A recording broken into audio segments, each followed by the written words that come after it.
Let go. Yeah. Don't know. Oh yeah. Hey everybody, welcome back to my channel, Ashley Empowers. I'm Ashley, and today we're going to be talking about major signs that you're in a toxic relationship. Let me first start off by saying this.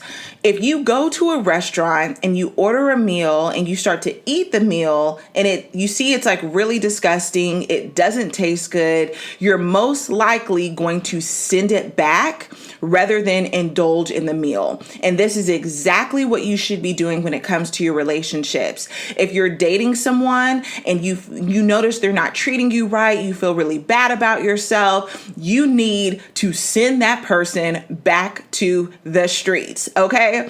And really, toxic relationships, they usually don't start off being toxic. It usually happens over time. And the reason why people stay with someone when a relationship has become toxic is because they remember how it was in the beginning of the relationship, and they have hope that the person will change back into that person, or just simply the memories of how it used to be is what keeps people in a toxic relationship. So the definition of a toxic relationship is a relationship that adversely impacts a person's health or well-being in a negative way. So there are so many dangers of staying in a toxic relationship, but you know deep down when a relationship has become toxic, when your personal well-being is in jeopardy, when your confidence is lacking, when you feel like you are wasting your time, and if you feel like this can have a negative impact on your generational legacy. That is one of the number one dangers of you choosing to stay in a toxic situation, is that you're sowing a seed in your generational legacy where you can end up having children by this toxic person, who then those children will witness and be in a toxic environment. So that is a danger of staying in a toxic relationship. Now, some people may be thinking, okay, well, I was in this healthy relationship. Why over time did this relationship become toxic? Now, there are many reasons why, but I'm going to touch on 4 in this video. So the first one is sex. Sex can absolutely make a relationship toxic because you're being emotionally bonded to somebody who is not your husband. So I'm not talking about marriages that turn toxic. I'm simply talking about relationships where you are dating, you're having premarital sex, and you introduce sex into the equation. It can make the relationship toxic. Jealousy is another reason. When you're in a relationship with someone who has insecurities, that can make a relationship toxic. Infidelity can make a relationship toxic. In attachment styles. So attachment styles are if you're in a relationship with a person who is anxious or who's avoiding their feelings, it can really set you up to have a toxic relationship. And side note, I really advise you to read the book Attached to really get a better understanding of your attachment style and what type of attachment style would be best for you going forward in your relationships. So the reason why you even clicked on this video is because you want to know the signs that you're in a toxic relationship. So let's discuss some of those. So a sign that you're in a toxic relationship is when you feel bad all of the time. It's like you're in that person's presence, and when you leave them, you feel emotionally exhausted after every single encounter with them. That is a sign you're in a toxic relationship. Also, if you feel like you're trapped or if you feel far from God, you're in a toxic relationship. Sin is what separates you from God, and you know deep down when you are far from God. It's like you can honestly feel it in your spirit. And a lot of times that is because you're being distracted by someone who you're in a toxic relationship with. And to give you an example of this, I remember when I was in college, I was dating somebody, and that summer break, I usually went home for the summer, but I decided that, I'll just stay at their apartment for like a month or maybe even the whole summer break. And so I did that.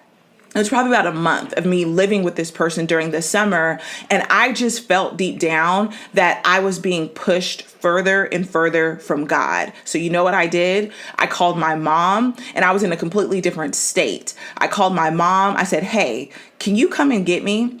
She literally came and got me. We packed up my stuff and I went home because I really felt like I was far from God, shacking up with somebody, having premarital sex with somebody, and it wasn't pushing me closer to becoming my best self. So that is an indicator that you are in a toxic relationship if you really feel like it's having a negative impact on your relationship with God.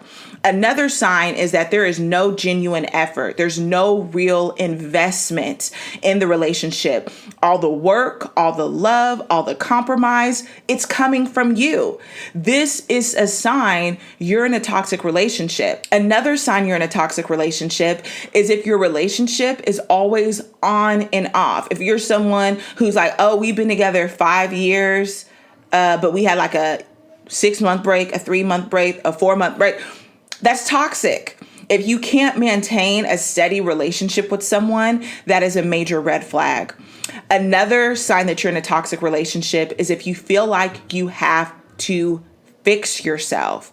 If you're someone who thinks, oh, I need to try harder, or I need to work harder, or I need to stop doing these things in order to be enough for this relationship, that's such toxic thinking. You want to be in a relationship with someone who accepts you flaws and all. And if you feel like you're not enough, that's a lie and you're with the wrong person. Another sign is if you're being treated like an option. So let's say you guys are on and off, but between those off periods, the person is still hitting you up for a booty call. They're still hitting you up for a late night creep.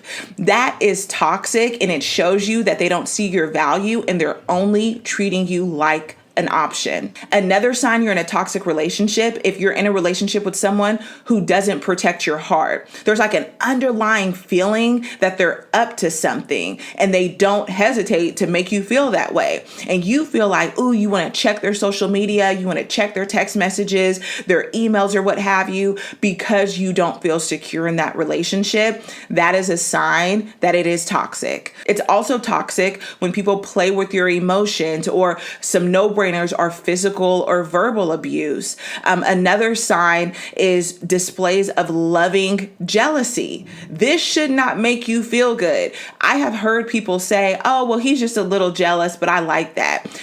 That is not something to be praised within a relationship, and it is a sign that you have a toxic partner. So bottom line, relationships are not meant to be draining.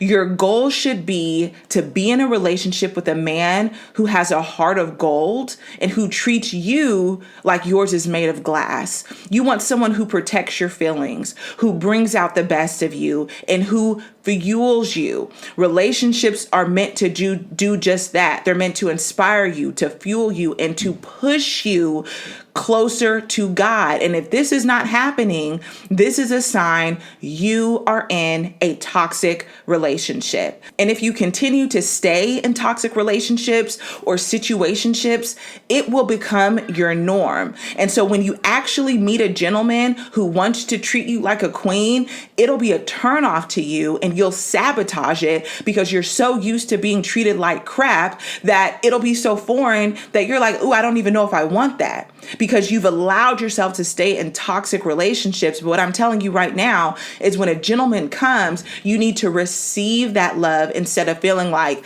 toxicity is the norm.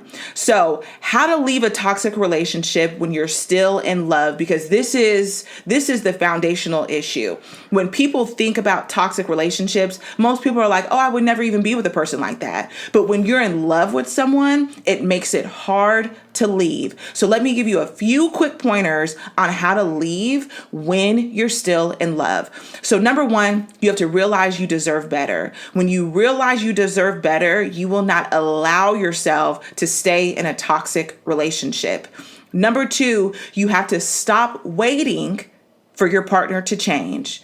Understand you may have had great memories in the past. He may have treated you great in the past, but if the reoccurring feeling in the relationship is toxic, you need to leave and stop thinking that they're going to change.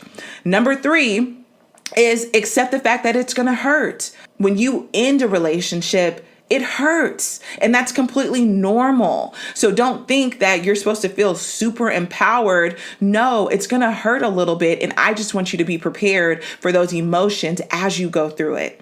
Number 4 is to work on your self-esteem. The more confidence you have in yourself and in your relationship with God, the more confidence you will be able to have to walk away from a toxic relationship. So understand, who you choose determines whether or not you win or lose. And my prayer is that you choose wisely for your generational legacy. So thank you so much for tuning into this video, and comment below if you've ever been in a toxic relationship where you got the courage to leave, because I'm sure there are going to be people watching that will feel empowered by reading your story.